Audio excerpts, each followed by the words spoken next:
বিশ্বের অন্যতম গুরুত্বপূর্ণ সামুদ্রিক রুট হরমুজ প্রণালীর কাছে বিধ্বস্ত হয়েছে যুক্তরাষ্ট্রের একটি সামরিক আপাচি হেলিকপ্টার। ঘটনাটি ঘটেছে সোমবার, তবে মঙ্গলবার বিষয়টি প্রকাশ্যে আসে।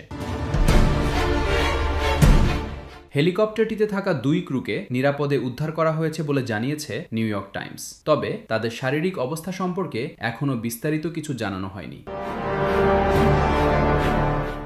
সংশ্লিষ্ট সূত্রগুলো বলছে হেলিকপ্টারটি শত্রুপক্ষের গুলিতে ভূপাতিত হয়েছে। নাকি যান্ত্রিক ত্রুটি বা অন্য কোনো কারণে দুর্ঘটনা ঘটেছে তা এখনও নিশ্চিত হওয়া যায়নি। এ ঘটনায় এখনও কোনো মন্তব্য করেনি হোয়াইট হাউস বা মার্কিন সেন্ট্রাল কমান্ড।